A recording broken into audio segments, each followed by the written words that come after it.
বয়সটা 40, তবুও রোনালদোর জন্য তা শুধুই একটা সংখ্যা মাত্র। পারফরম্যান্স এখনও তীক্ষ্ণ ও ধারালো, গোলের ক্ষুধাটা আজও একই রয়ে গেল।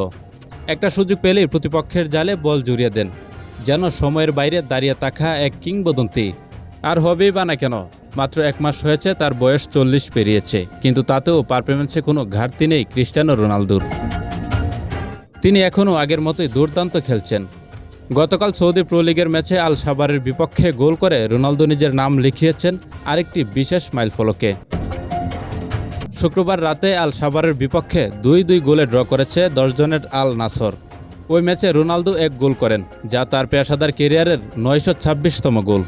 এখানে সবচেয়ে বড় অবাক করার বিষয় হলো তার এই 926 গোলের অর্ধেক এসেছে 30 বছর বয়স পার হওয়ার পর। অর্থাৎ 30 বছর বয়সের আগে তিনি করেছিলেন 463 গোল, আর 30 পার করার পর আরও 463 গোল করেছেন। আরও সহজ করে বললে 17 বছর বয়সে যখন তিনি পেশাদার ফুটবলে পা রাখেন, তখন থেকে 30 বছর বয়স পর্যন্ত যত গোল করেছিলেন, গত 10 বছরও করেছেন ঠিক ততটাই। অথচ সাধারণত এই বয়সে ফুটবলাররা তাদের বোট জোড়া তুলে রাখেন, কিংবা তাদের পারফরম্যান্স আগের মতো ধারালো থাকে না। এই মৌসুমে রোনালদো আল নাসরের হয়ে এখন পর্যন্ত 31 ম্যাচে 26 গোল করার পাশাপাশি করেছেন 4টি অ্যাসিস্ট।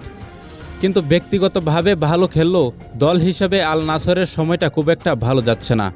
24 ম্যাচ শেষে তাদের সংগ্রহ 48 পয়েন্ট, আর লিগ টেবিলের 4র্থ স্থানে রয়েছেন দলটি। লিগের শীর্ষ দল আল ইত্তিহাদের সঙ্গে তাদের পয়েন্ট ব্যবধান 10। ফলে এবারের লিগে চ্যাম্পিয়ন হওয়ার আশা প্রায় শেষ হয়ে গেছে রোনালদোর। এক কথায় রোনালদো এখনও দারুণ ফর্মে আছেন, কিন্তু তার দল আল নাসর শিরোপার দৌড়ে পিছিয়ে পড়েছে।